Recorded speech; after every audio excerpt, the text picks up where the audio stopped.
Anyway Sudeep ಅವರು ಏನಾದ್ರೂ piracy ವಿಚಾರಕ್ಕೆ ಸಂಬಂಧಪಟ್ಟಂತೆ ಮಾತನಾಡಿದ್ರೆ ಬರೀ ಸುದೀಪ್ ಅವರ ಅಭಿನಯದ ಸಿನಿಮಾಗಳು ಮಾತ್ರ ಪೈರಸಿ ಆಗ್ತಾ ಇಲ್ಲ, ನಮ್ಮ ಅಣ್ಣ ಅಭಿನಯದ ಸಿನಿಮಾಗಳು ಪೈರಸಿ ಆಗ್ತಾ ಇದೆ. ಅದಕ್ಕೆ ಫಾರ್ ಎಕ್ಸಾಂಪಲ್ ಮೊನ್ನೆ ರಿಲೀಸ್ ಆಗಿರುವ ಡೆವಿಲ್ ಸಿನಿಮಾ ಕೂಡ ಪೈರಸಿ ಆಗಿ ಹೋಗಿದೆ ಅಂತ ಕೆಲವರು ಅದನ್ನ ಹೋಗಿ ಡಿಲೀಟ್ ಮಾಡ್ತಾ ಇದ್ದಾರೆ. ದಯವಿಟ್ಟು ಯಾವುದೇ ಕನ್ನಡ ಸಿನಿಮಾಗಳಾಗ್ಲಿ, ಅದೆಷ್ಟೇ ದೊಡ್ಡ ನಟರಾಗಿದ್ರು ಕೂಡ, ಚಿಕ್ಕ ನಟರಾಗಿದ್ರು ಕೂಡ, ದಯವಿಟ್ಟು ಯಾವ ಸಿನಿಮಾನು ಪೈರಸಿ ಮಾಡಬೇಡಿ. ಯಾಕಂದ್ರೆ ಕಷ್ಟಪಟ್ಟು ಒಂದು ಸಿನಿಮಾ ಮಾಡಬೇಕು ಅಂದ್ರೆ ಕೋಟ್ಯಾಂತರ ರೂಪಾಯಿ ದುಡ್ಡು ಹಾಕಿರ್ತಾರೆ, ಸಾಕಷ್ಟು ಜನ ಶ್ರಮ ಪಟ್ಟಿರ್ತಾರೆ. ಒಂದು ಸಿನಿಮಾ ತೆರೆ ಮೇಲೆ ಬಂದಾಗ ಅದರಿಂದ ಅನೇಕ ಕುಟುಂಬಗಳು ಬದುಕ್ತಾ ಇರುತ್ತೆ. ಪೈರಸಿ ಮಾಡಿಬಿಟ್ರೆ ಯಾರು ಕೂಡ ಥಿಯೇಟರ್ ಕಡೆ ಮುಖ ಮಾಡಲ್ಲ. ಥಿಯೇಟರ್ಗೆ ಬಂದಿಲ್ಲ ಅಂತ ನಿಮ್ಗೆ ನೆನಪಿರಲಿ, ಎಷ್ಟೋ ಜನ ಪಾಪ ಅವಕಾಶಗಳ ವಂಚಿತರಾಗ್ತಿದ್ದಾರೆ, ಎಷ್ಟೋ ಜನ ಕುಟುಂಬಗಳನ್ನ ನಡೆಸೋಕಾಗ್ತಾ ಇಲ್ಲ, ಕೆಲಸಗಳು ಸಿಗ್ತಾ ಇಲ್ಲ, ಸಿನಿಮಾಗಳು ನಡೀತಾ ಇಲ್ಲ ಅಂತ.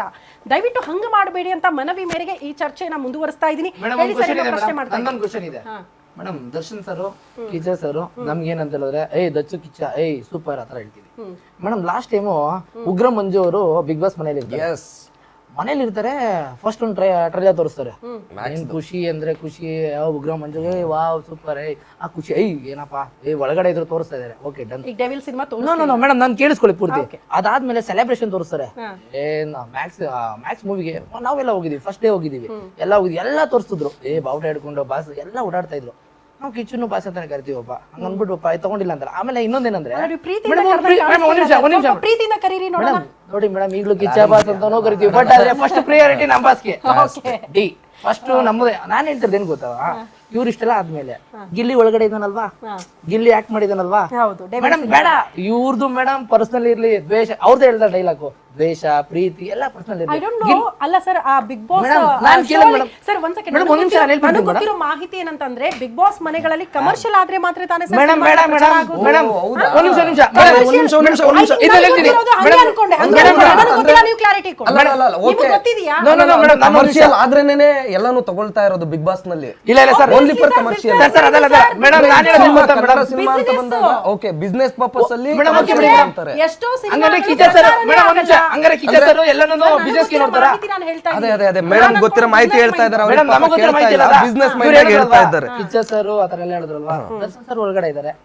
ಕಿಚ್ಚ ಸರ್ಗೆ ದರ್ಶನ್ ಮೇಲೆ ಅಷ್ಟು ಅಭಿಮಾನ ಇದ್ದಿದ್ರೆ, ಪ್ರೀತಿ ಇದ್ದಿದ್ರೆ ಈ ತರ ಆಗ್ತಾ ಇದೆ. ನಮ್ಮ ಸ್ನೇಹಿತ ಒಂದು ಮೂವಿ ಈ ತರ ಬಂದಿದೆ, ಈ ತರ ಆಗ್ತಾ ಇದೆ, ತೋರ್ಸ್ಬೋದಿತ್ತಲ್ವಾ? ಬೇಡ, ಬಿಸ್ನೆಸ್ ಪರ್ಪಸ್ ಇನ್ ಕೋಟಿ ದುಡಿತಾರ, ಕೋಟಿ ಪರ್ಸನಲ್ ಟಾರ್ಗೆಟ್ ಆಗ್ತಾ ಇದೆ ಅಂತನಾ ಮೇಡಮ್? ನಮ್ಗೆ ಅದಲ್ಲ ಮೇಡಮ್, ನಮ್ಮ ಅನಿಸಿಕೆ. ಬ್ರದರ್ ಪೂರ್ತಿ ಹೇಳ್ಬಿಡ್ತೀನಿ, ಬ್ರದರ್ ಪೂರ್ತಿ ನೀವು ಯಾಕೆ ಕೇಳ್ತಿಲ್ಲ, ನಾನು ಪೂರ್ತಿ ಹೇಳ್ಬಿಡ್ತೀನಿ. ಕಿಚ್ಚಣ್ಣನ ಮೇಲೆ ನಮ್ಗೆ ಸುದೀಪ್ ಅಣ್ಣನ ಮೇಲೆ ಪ್ರೀತಿ ಇದೆ. ನಾವ್ ಎಕ್ಸ್ಪೆಕ್ಟೇಷನ್ ಮಾಡೋದೇನೋ, ಈಗ ಅಣ್ಣ ಏನಾರು ಮಾತಾಡಿದ್ರೆ ಸಾಕತ್ತಾಗಿರುತ್ತೆ. ಲಾಸ್ಟ್ ಟೈಮ್ ಅವರು ಒಳಗಡೆ ಇರ್ಬೇಕಾದ್ರೆ ಒಂದು ಟ್ರೋಲ್ ಆಗುತ್ತೆ, ಸಿಗರೇಟ್ ಹೊಡಿತಾ ಇರ್ತಾರೆ. ಅವಾಗ ಸುದೀಪ್ ಅವ್ರ ಡೈಲಾಗ್ ಹೇಳ್ತಾರೆ, ನಾನು ಯಾವ್ದೋ ಹಳೆ ಮೂವಿದು ಒಂದು ಹೇಳ್ತೀನಿ ಅಂತ ಹೇಳ್ಬಿಟ್ಟು, ರಾಜನು ಎಲ್ಲಿದ್ದನು ಮಹಾರಾಜನೇ ಅಂತ ಹೇಳ್ತಾರೆ. ನಾವು ಸ್ಟೇಟಸ್ ಹಾಕೊಂಡು ಅಣ್ಣ ಬಾಸ್ ಕಿಚ್ಚಣ ಅಂತೆಲ್ಲ ಹಾಕಿದ್ವಿ. ಹೌದು, ನಮ್ಮ ಎಕ್ಸ್ಪೆಕ್ಟೇಷನ್ ಆತರ ಇದೆ. ಇದೇ ಸುದೀಪ್ ಅವ್ರು ಒಂದೇ ಒಂದು ಮಾತು, ಏನೋ ಒಂದು ಸ್ವೀಕಾರ ಮಾಡೋ ಮನಸ್ಥಿತಿಗಳಲ್ಲಿ ಕೆಟ್ಟದ್ದನ್ನ ಮಾಡ್ತಿದ್ದೆ ಮೇಡಮ್. ಅಲ್ಲ ಮೇಡಮ್, ಸುದೀಪ್ ಅವ್ರು ಏನಾದ್ರು ಹೇಳಿದ್ರೆ, ಬಿಗ್ ಬಾಸ್ ಟೀಮ್ ಹೇಳಿದ್ರೆ ಹಾಕ್ಬೋದಲ್ವಾ ಒಂದು ಏನಾಗಿದೆ ಅಂತ ಹೇಳಿದ್ರೆ ಕೇಳಿಸ್ಕೊಳ್ಳಿ ಸರ್. ನಮ್ಮ ನೀವು ಕೂಲ್ ಆಗಿ ಮಾತಾಡಿ ಅಂತ ಹೇಳಿದ್ರಿ, ನಾವು ಸರ್ ನಾನು ಹೇಳ್ತಿರೋದು ಪ್ರೀತಿಯಿಂದ ಕೇಳ್ತೀನಿ ಸರ್. ನಾನು ಹೇಳ್ತಿರೋದು ಬಿಗ್ ಬಾಸ್ ಬರೀ ದುಡ್ಡ, ಬರೀ ದುಡ್ಡ. ಸುದೀಪ್ ಸರ್ ದುಡ್ಡು ಎಕ್ಸ್ಪೆಕ್ಟ್ ಮಾಡ್ತಾ ಇದಾರ? ನಾನು ಕೇಳಿಸ್ಕೊಳ್ಳಿ. ಶಾಂತ ಪ್ರಿಯರು ಅಂತ ನೀವೇ ಹೇಳ್ತೀರಾ? ಶಾಂತ ಪ್ರಿಯರು ಅಂತ ಎಲ್ಲೂ ಹೇಳಿಲ್ಲ ಮೇಡಮ್, ನಾವ್ ಹೇಳಿಲ್ಲ. ಸುದೀಪ್ ಎಲ್ಲಿ ಹೆಂಗಿರ್ಬೇಕು ಹಂಗಿರ್ಬೇಕು ಅಂತ ಗೊತ್ತಿದೆ, ನಾವು ಕಲ್ತ್ಕೊಂಡ್ ಬಂದಿದೀವಿ, ಕಲ್ಸಿದ್ದಾರೆ ನಮ್ಮ ತಂದೆ ತಾಯಿಗಳು.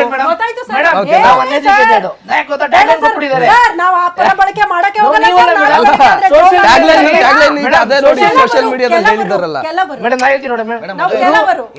ಸಿಂಪಲ್ ಎಕ್ಸಾಂಪಲ್ ಕೊಡ್ತೀನಿ ಒಂದು ಸ್ಟೋರಿ ಜೊತೆಗೆ. ಎಲ್ಲ ಒಂದು ನರಿಗಳು ಗುಂಪು ಇರ್ತವಂತೆ, ರೇಸ್ಗೆ ನರಿಗಳನ್ನ ಮತ್ತೆ ಸಿಂಹನೂ ಇರುತ್ತಂತೆ, ನರಿಗಳು ಇರ್ತವಂತೆ. ಈ ನರಿಗಳಿಗೂ ಮತ್ತೆ ಸಿಂಹಕ್ಕೆ ರೇಸ್ ಬಿಟ್ಟಾಗ ಸಿಂಹ ಕೂತಿರುತ್ತಂತೆ, ನರಿಗಳು ಓಡ್ತಾವಂತೆ. ಅಲ್ಲ ಅರ್ಥ ಮಾಡ್ಕೊಳ್ಳಿ ಮೇಡಮ್, ಅರ್ಥ ಮಾಡ್ಕೊಳ್ಳೋರು ಅರ್ಥ ಮಾಡ್ಕೋತಾರೆ ಮೇಡಮ್.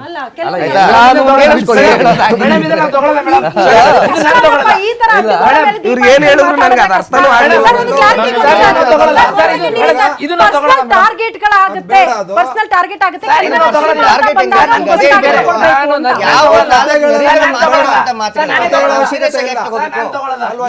ನಮ್ಗೆ ಎರಡು ಸಿಂಹಗಳು ಅವ್ರ ಪರ್ಸ್ಪೆಕ್ಟಿವ್ ಬೇರೆ ಥಾಟ್ ಅಲ್ಲಿ ಒಂದು ಕ್ಲಾರಿಫೈ ಮಾಡ್ತೀವಿ ಸರ್. ನಾನ್ ನಿಮ್ಗೊಂದು ಕ್ಲಾರಿಫೈ ಮಾಡ್ತೀನಿ. ಇಲ್ಲಿ ನಾವಾಗ್ಲಿ ನೀವಾಗ್ಲಿ ನಾವೆಷ್ಟೇ ಕಿತ್ತಾಡಿದ್ರು ಸುದೀಪ್ ಅವ್ರಿಗಿರಾಗ ಗೌರವ ಘನತೆ ಸ್ಥಾನಮಾನ ಆಗ್ಲಿ ಕಿತ್ತಾಡ್ತಾ ಇದ್ದೀರಾ? ಅಲ್ಲಲ್ಲ ಏನಕ್ಕೆ ಕಿತ್ತಾಡ್ತಾ ಏ ಮಾತಾಡೋರು ಬಿಡ್ರಿ, ನನ್ ಮಾತು ಕೇಳಿ, ನನ್ ಮಾತು ಕೇಳಕ್ ಬಿಡ್ರಿ, ನನ್ ಕಂಪ್ಲೇಂಟ್ ಮಾಡೋರು ಬಿಡ್ರಿ, ನನ್ ಕಂಪ್ಲೇಂಟ್ ಮಾಡ್ತೀನಿ. ಒಂದ್ ನಿಮಿಷ ಇರಿ, ಕಂಪ್ಲೇಂಟ್ ಮಾಡೋರು ಇರ್ರಿ, ಕೇಳಿಸ್ಕೊಳ್ಳಿ. ಯಾಕಂದ್ರೆ ನನ್ ಮಾತು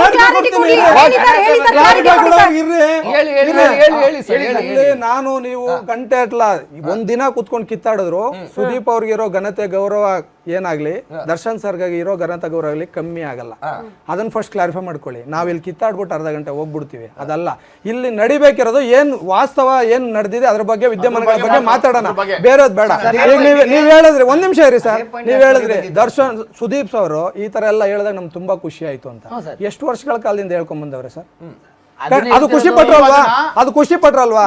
ಆದ್ರೆ ಒಂದ್ ನಿಮಿಷ ಮೇಡಮ್, ಅಷ್ಟು ವರ್ಷಗಳ ಕಾಲದಿಂದ ಸುದೀಪ್ ಅವ್ರು ಹೇಳ್ಕೊಂಡ್ ಬಂದಾಗ ನೀವು ಖುಷಿ ಪಟ್ರಿ, ನಾವು ಖುಷಿ ಪಟ್ಟು ದರ್ಶನ್ ಅವ್ರನ್ನ ಬಿಟ್ಕೊಟ್ಟಿಲ್ಲ, ಚೆನ್ನಾಗಿದ್ದಾರೆ ಅಂತ.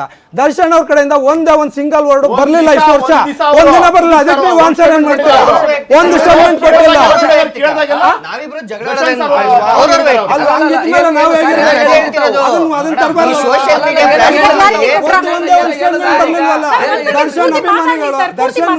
ದರ್ಶನ್ ಸರ್ ಸುದೀಪ್ ಸರ್ಗಾಗ್ಲಿ, ಸುದೀಪ್ ಸರ್ ಅಭಿಮಾನಿಗಳಾಗಲಿ ಒಂದೇ ಒಂದು ವರ್ಡ್ ಇವತ್ತು ಇಷ್ಟು ವರ್ಷ ಬಂದಿಲ್ಲ, ಇವತ್ತಿಗೂ ಬಂದಿಲ್ಲ. ಅದಕ್ಕೆ ನೀವೇನ್ ಹೇಳ್ತೀರಾ?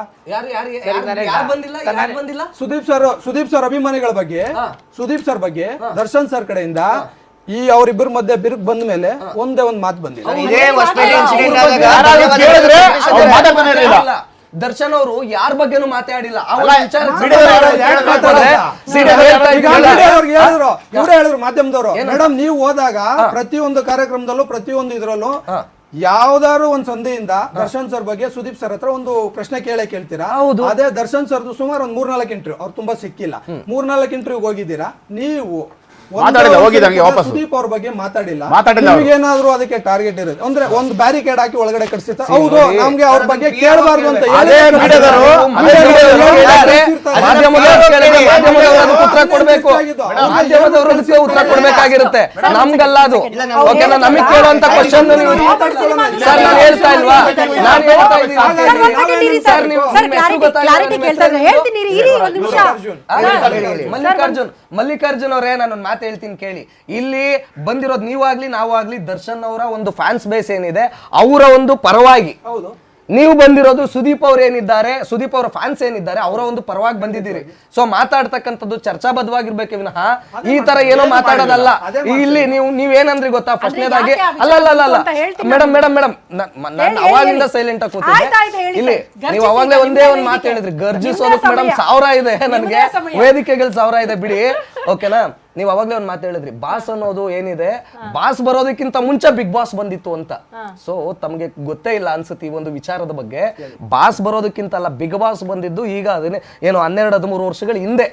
ಬಾಸ್ ಅನ್ನೋದು ಬಂದು ಅದಕ್ಕಿಂತ ಮುಂಚೆಯಿಂದನು ಬಾಸ್ ಬಾಸ್ ಅಂತ ಅನ್ಬಿಟ್ಟು ಮೊದ್ಲಿಂದನು ಕರಿತಾ ಇದ್ರು ಯಾರ್ಯಾರನ್ನ, ಅವರವರ ಅಭಿಮಾನಿಗಳು. ಅಲ್ಲ, ನೀವು ಅದನ್ನ ಹೇಳಲೇ ಇಲ್ಲ, ನೀವು ಅದನ್ನ ಹೇಳಲೇ ಇಲ್ಲ.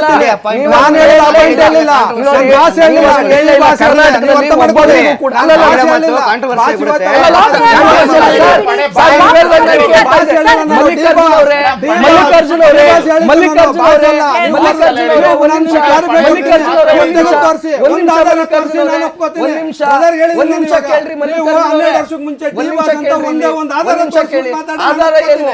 ತುಂಬಾ ಇದೆ ನೋಡಿ. ಯಾವ್ದಾದ್ರು ಕೂಡ